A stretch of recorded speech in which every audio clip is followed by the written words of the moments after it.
വടകര എന്ന് പറയുന്നത് ശരിക്കും പറഞ്ഞു കഴിഞ്ഞാൽ ഈ സോഷ്യലിസ്റ്റുകൾക്ക് വളരെ പ്രാധാന്യമുള്ള അല്ലെങ്കിൽ ഒരുപാട് സോഷ്യലിസ്റ്റുകളുള്ള ഒരു സ്ഥലമാണ് ഈ വടകര നിയോജക മണ്ഡലം എന്ന് പറയുന്നത്. ഒരു കാരണവശാലും RJD UDFിൻ്റെ ഭാഗം ആകില്ല എന്ന് മാത്രമല്ല LDFിൻ്റെ കൂടെ ശക്തമായി ഉറച്ചു നിൽക്കുവാനും അവർ തീരുമാനിച്ചിട്ടുണ്ട്. വടകരയിൽ ഇപ്രാവശ്യം ഇടതുപക്ഷത്തിന് വേണ്ടിയിട്ട് മത്സരിക്കാൻ വേണ്ടിയിട്ട് ഇറങ്ങിയ ശ്രേയാംസ് കുമാർ ആയിരിക്കും. സോഷ്യലിസ്റ്റുകളുടെ വോട്ടാണ് കഴിഞ്ഞ 2021 തെരഞ്ഞെടുപ്പിലും നമ്മുടെ KK രമയ്ക്ക് ലഭിച്ചിട്ടുള്ളത്. ആ സോഷ്യലിസ്റ്റ് വോട്ടുകൾ തിരിച്ചു പിടിക്കാനായിട്ട് ശ്രേയാംസ് കുമാറിന് സാധിക്കും എന്നുള്ളതാണ് ഇടതുപക്ഷ ജനാധിപത്യ മുന്നണിയുടെ ഒരു കണക്കൂട്ട്. നമസ്കാരം. വടകരയിൽ KK രമയെ തോൽപ്പിക്കാൻ LDFിൽ നിന്ന് ആര് വരാനാണ് സാധ്യത? വടകര എന്ന് പറയുന്നത് ശരിക്കും പറഞ്ഞു കഴിഞ്ഞാൽ ഈ സോഷ്യലിസ്റ്റുകൾക്ക് വളരെ പ്രാധാന്യമുള്ള അല്ലെങ്കിൽ ഒരുപാട് സോഷ്യലിസ്റ്റുകളുള്ള ഒരു സ്ഥലമാണ് ഈ വടകര നിയോജക മണ്ഡലം എന്ന് പറയുന്നത്. കഴിഞ്ഞ പ്രാവശ്യം വടകരയിൽ ശ്രീ KK രമ, അതായത് UDFിൻ്റെ പിന്തുണയോടുകൂടി അവിടെ വിജയിച്ചു എന്നുള്ളതൊരു യാഥാർത്ഥ്യമായിട്ട് നമുക്ക് മുമ്പിൽ നിൽക്കുകയും ചെയ്യണം. എന്നാൽ നമ്മളൊരു കാര്യം മനസ്സിലാക്കേണ്ട എന്താണ് എന്ന് ചോദിച്ചു കഴിഞ്ഞാൽ, ഈ പ്രാവശ്യം വടകരയിൽ LDFിൻ്റെ സ്ഥാനാർത്ഥി ആരാണ് എന്നറിയാൻ വേണ്ടിയിട്ട് ഒരുപാട് താല്പര്യം എല്ലാവർക്കും ഉണ്ട്. കാരണം ഇപ്പോൾ UDF വിചാരിച്ചുകൊണ്ടിരിക്കുന്ന RJD എന്ന് പറയുന്ന രാഷ്ട്രീയ പാർട്ടി UDFിൻ്റെ ഭാഗമാകും എന്ന് കരുതുന്നവരുണ്ട്. പക്ഷെ ഒരു കാരണവശാലും RJD UDFിൻ്റെ ഭാഗം ആകില്ല എന്ന് മാത്രമല്ല LDFിൻ്റെ കൂടെ ശക്തമായി ഉറച്ചു നിൽക്കുവാനും അവർ തീരുമാനിച്ചിട്ടുണ്ട്.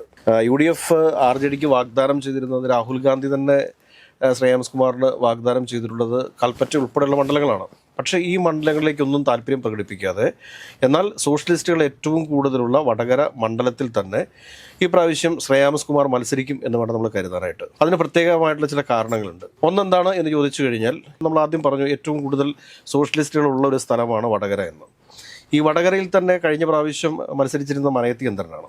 ഈ മനയത്തി ചന്ദ്രന് മുമ്പ് CK നാണുവാണ് വടകരയിൽ നിന്ന് മത്സരിച്ചിരുന്നത്.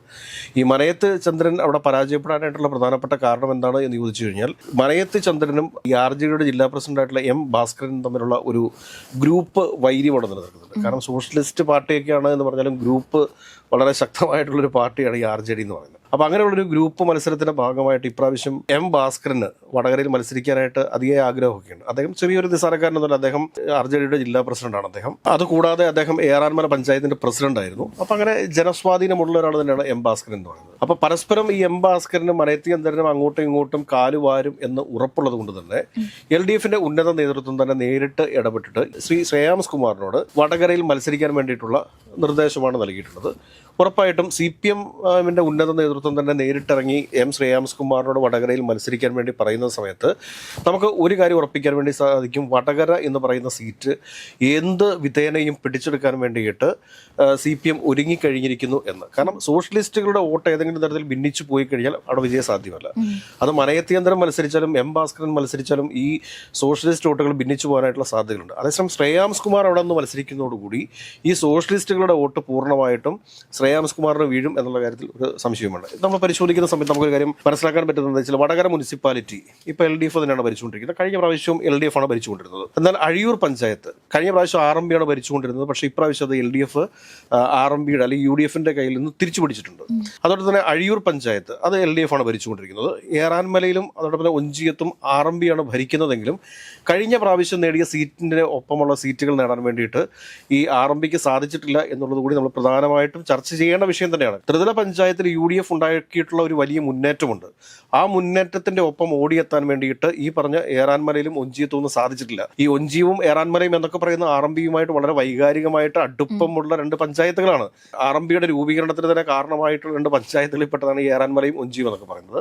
അപ്പോൾ ഇവിടെ ശ്രീ ശ്രേയാംസ് കുമാറിന്റെ വരവോടുകൂടി സോഷ്യലിസ്റ്റുകൾ ഒന്നിക്കുകയും ശ്രേയാംസ് കുമാറിന്റെ വിജയത്തിന് വേണ്ടിയിട്ട് CPMും മറ്റ് ഇടതുപക്ഷ കക്ഷികളും പരിപൂർണമായിട്ട് പ്രവർത്തിക്കുകയും ചെയ്യുന്ന ഒരു സാഹചര്യം ഉണ്ടായിക്കഴിഞ്ഞാൽ ശ്രീ KK രമയെ പരാജയപ്പെടുത്താൻ വേണ്ടിയിട്ട് സാധിക്കും എന്നുള്ളതാണ് CPM അനുകൂല നിലപാടുള്ള ആളുകളുടെ ചിന്തയും അതോടൊപ്പം തന്നെ ഇടതുപക്ഷത്തിന്റെ കണക്കുകൂട്ടലും. ഇവിടെ നമ്മൾ ഒരു കാര്യം കൂടി നോക്കി പോകേണ്ടത് എന്താണ് എന്ന് ചോദിച്ചു കഴിഞ്ഞാൽ, ഈ RJDയുടെ നേതൃത്വത്തിൽ അവിടെ ഒരുപാട് സഹകരണ ബാങ്കുകളുണ്ട്. വടകര സഹകരണ ബാങ്കുണ്ട്, അഴിയൂർ സഹകരണ ബാങ്കുണ്ട്, അതുകൊണ്ട് തന്നെ ഏറാൻമല സഹകരണ ബാങ്കുണ്ട്. ഈ ഏറാൻമല സഹകരണ ബാങ്ക് എന്നൊക്കെ പറഞ്ഞാൽ ഏകദേശം 5000 കോടി രൂപയുടെ ആസ്തിയുള്ളൊരു സഹകരണ ബാങ്കാണ്.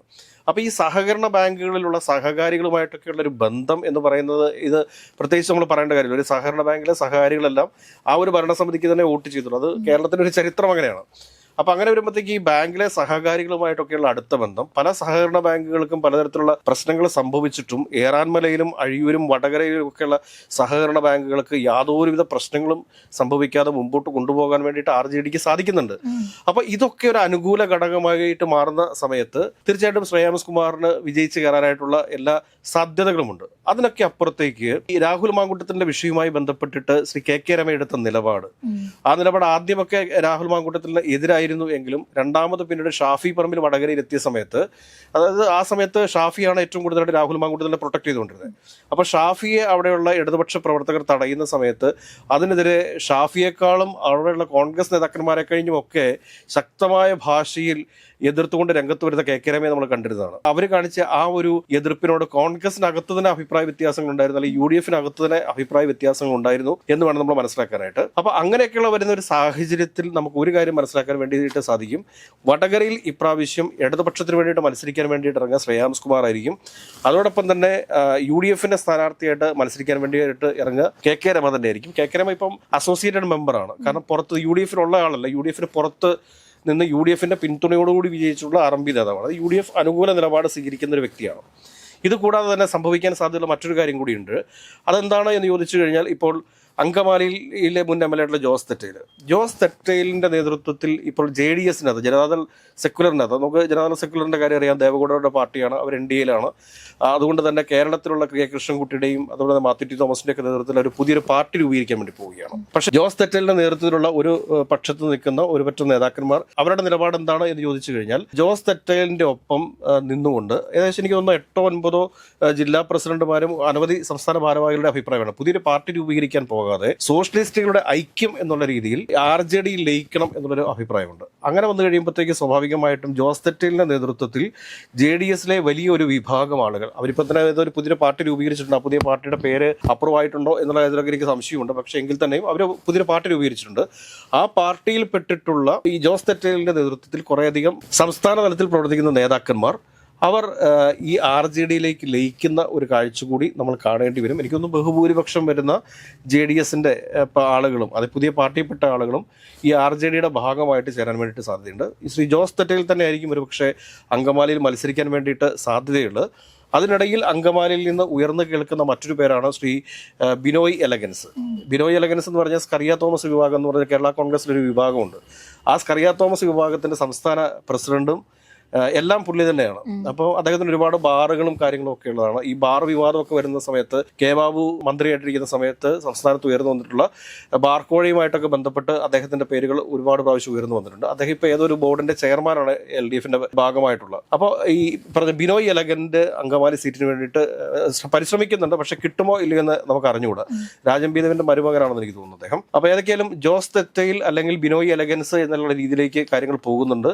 അവിടെ ബെന്നി മൂഞ്ഞലി ഉൾപ്പെടെയുള്ള മറ്റു പല ആളുകളുടെയും പേരുകൾ പറഞ്ഞു കേൾക്കുന്നുണ്ട് എന്നുണ്ടെങ്കിൽ തന്നെയും ആരാണ് മത്സരിക്കുക, അത് അവിടെ ഉള്ളത് ജനതാദൾ സെക്യുലറിന്റെ സീറ്റാണ്. ഈ ജനതാദൾ സെക്യുലറിന്റെ സീറ്റ് ജോസ് തെറ്റയിൽ RJDയിലേക്ക് ലയിക്കുന്ന ഒരു കാഴ്ച നമുക്ക് കാണേണ്ടി വന്നു കഴിഞ്ഞാൽ, അല്ലെങ്കിൽ അങ്ങനെ ഒരു തീരുമാനം ഉണ്ടായിക്കഴിഞ്ഞാൽ JDSൽ നിന്ന് ആ സീറ്റ് RJDക്ക് തന്നെ നൽകുമോ, അതോ ഇടതുപക്ഷത്തെ ഈ കേരള കോൺഗ്രസ് സ്കറിയ തോമസ് അവർക്കൊക്കെ സീറ്റ് കൊടുക്കുമോ എന്നുള്ള കാര്യത്തിൽ സംശയമുണ്ട്. പക്ഷേ എങ്കിലും ഈ ബിനോയ് എലഗൻസ് അവിടെ മത്സരിക്കാൻ വേണ്ടിയിട്ടുള്ള തയ്യാറെടുപ്പുകൾ നടത്തുന്നുണ്ട്. അതേസമയം ബെന്നി മൂഞ്ഞലിയും തെരഞ്ഞെടുപ്പിന് വേണ്ടിയിട്ടുള്ള തയ്യാറെടുപ്പുകൾ നടത്തുന്നു എന്ന് വേണം നമ്മൾ മനസ്സിലാക്കാനായിട്ട്. ഏതെങ്കിലും വരും ദിവസങ്ങളിൽ കൂടുതൽ ചിത്രം നമുക്ക് വ്യക്തമാകും. ഒരു കാര്യം നമുക്ക് പറയാൻ സാധിക്കും, കേരളത്തിൽ സോഷ്യലിസ്റ്റുകളുടെ ഒരു ഐക്യം ഉണ്ടാകാനായിട്ടുള്ള സാഹചര്യങ്ങൾ നിലവിലുണ്ട്. അതനുസരിച്ചിട്ട് ഇപ്പോൾ വടകരയിൽ ശ്രേയാംസ് കുമാർ ഇപ്പോൾ വടകരയിൽ മത്സരിക്കാൻ വേണ്ടിയിട്ട് പോകുന്നു. വടകരയിൽ ശ്രേയാംസ് കുമാർ മത്സരിക്കുന്ന ഒരു സാഹചര്യം ഉണ്ടാകുന്ന സമയത്ത് അവിടെ കനത്ത ഒരു മത്സരം തന്നെ ആയിരിക്കും നമുക്ക് കാണേണ്ടി വരിക. കാരണം ഈ സോഷ്യലിസ്റ്റുകളുടെ വോട്ടാണ് കഴിഞ്ഞ 2021 തെരഞ്ഞെടുപ്പിലും നമ്മുടെ KK രമയ്ക്ക് ലഭിച്ചിട്ടുള്ളത്. ആ സോഷ്യലിസ്റ്റ് വോട്ടുകൾ തിരിച്ചു പിടിക്കാനായിട്ട് ശ്രേയാംസ് കുമാറിന് സാധിക്കും എന്നുള്ളതാണ് ഇടതുപക്ഷ ജനാധിപത്യ മുന്നണിയുടെ ഒരു കണക്കൂട്ടൽ.